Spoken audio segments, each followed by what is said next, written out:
শুভেচ্ছা শুভেচ্ছা শুভেচ্ছা। আজকে আপনাদের পড়ে শোনাবো ওয়ারেন বাফেটের ম্যানেজমেন্ট সিক্রেটস বই থেকে অধ্যায় 11। স্বল্প মেয়াদী লক্ষ্যে উৎসাহী হবেন না। একই সঙ্গে বিনিয়োগকারী ও ম্যানেজার হওয়ার বিশেষ সুবিধা রয়েছে। বিনিয়োগে যেসব ভুল হতে পারে এক্ষেত্রে তা আন্দাজ করা যায় ম্যানেজমেন্ট সেন্স দিয়ে। বাফেট বিশ্বাস করতেন বিনিয়োগে সফলতার বড় কারণ ম্যানেজমেন্ট সেন্স। এটি বাড়িয়ে তুলতে স্বচ্ছভাবে দেখা ও দীর্ঘমেয়াদী সিদ্ধান্ত নেয়ার ক্ষমতা অর্জন অপরিহার্য।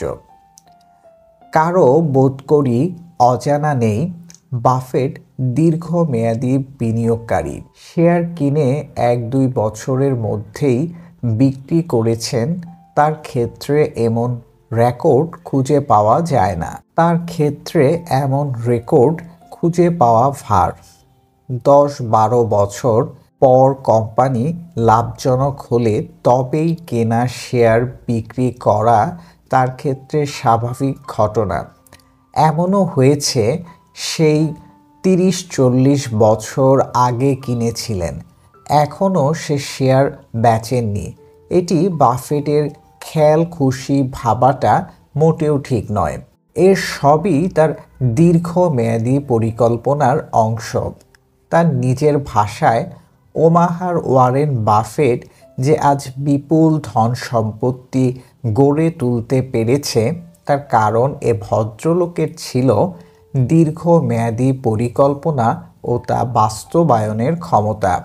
বাফেটের পর্যবেক্ষণ, অধিকাংশ ম্যানেজারই দীর্ঘমেয়াদী পরিকল্পনা নিয়ে বসে থাকতে পারে না, অথবা পারলেও নিতে চায় না এ ধরনের পরিকল্পনা।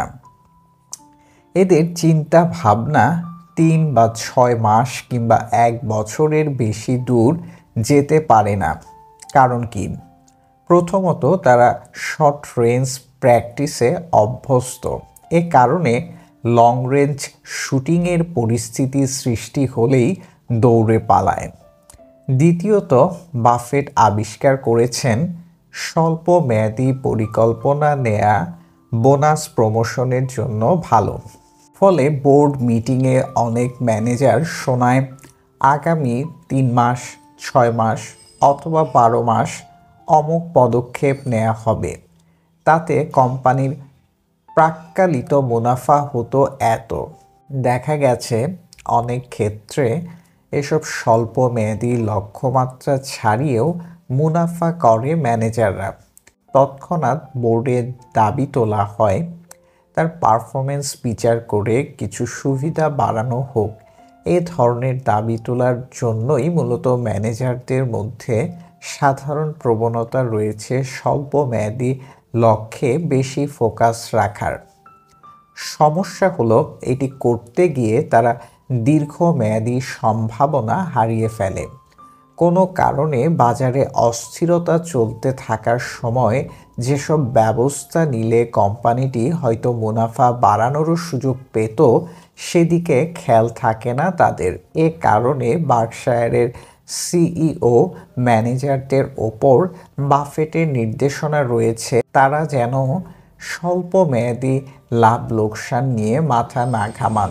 তাদের টার্গেট যেন থাকে দীর্ঘমেয়াদে প্রতিষ্ঠানকে কিভাবে শক্তিশালী ও টেকসই করা যায়। অভিজ্ঞতা বাফেটকে শিখিয়েছে শর্ট রেঞ্জ শুটিংয়ে অভ্যস্ত ম্যানেজারদের পুঁজি ব্যবস্থাপনাও ভালো হয় না সাধারণত। তাতে দেখা দেয় দুটি সমস্যা। প্রথমত, এরা গোয়ারের মতো ভুল ধারণা নিয়ে কোম্পানির গুড মানি কাজে লাগায় মধ্যম মানের ব্যবসায়, যেটি মহা সমারোহে টাকা পয়সা পানিতে ফেলার মতোই। দ্বিতীয়ত, স্বল্প মেয়াদে বিপুল মুনাফার স্বপ্নে এরা থাকে আগ্রাসী। চিন্তা থাকে দ্রুত পয়সা কড়ি কামিয়ে সটকে পড়ব। ফলে বেশিরভাগ ক্ষেত্রে এরা ঝুঁকিটা নেয় কোর বিজনেসের বাইরে গিয়ে।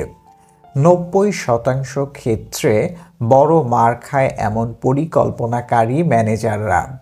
এক্ষেত্রে বড় দৃষ্টান্ত হলো বেভারেজ কোম্পানি কোকাকোলা। 60-70 দশকের দিকে ব্যবসা তথা মুনাফা যখন হু হু করে বাড়ছিল, কোম্পানিটির তৎকালীন সিইও আগ্রাসী সিদ্ধান্ত নেন স্বল্প মেয়াদে ফিল্ম ব্যবসায় নামার।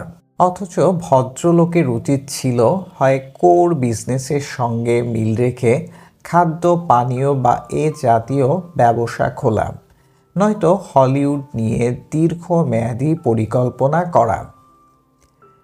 সেসবের কোনোটাই না করায় তিনি এমনভাবে ক্ষতিগ্রস্ত হন যে শেষমেশ তাকে প্রায়শ্চিত্ত করতে হয় ব্যাংক ঋণ এনে।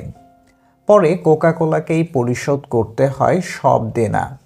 আগেই বলা হয়েছে, কেনার সময় বার্কশায়ার হ্যাথাওয়ে ছিল ব্যাপক লসের শিকার টেক্সটাইল ম্যানুফ্যাকচারার।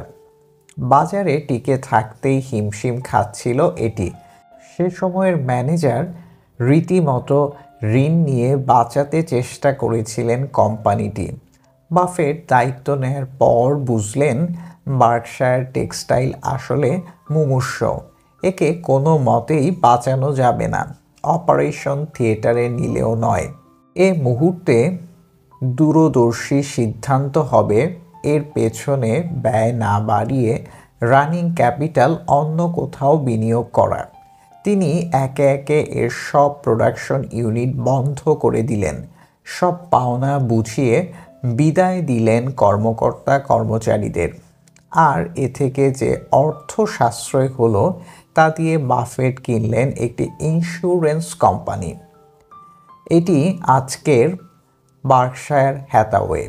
বিশ্বে এমন অনেক প্রতিষ্ঠান রয়েছে যেগুলোই যত অর্থকরী ঢালা হোক ঘুরে দাঁড়াবে না। এক্ষেত্রে একমাত্র সমাধান দয়া মায়া ত্যাগ করে প্রতিষ্ঠান বন্ধ করে দেয়া, সাশ্রয়কৃত অর্থ অন্যত্র খাটানো। অবশ্য কোনো কোম্পানি সত্যি সত্যি এমন পরিস্থিতিতে পড়েছে কি না সেটি বুঝতে হলে ম্যানেজারদের মধ্যে থাকতে হবে দূর ও স্বচ্ছ দৃষ্টি।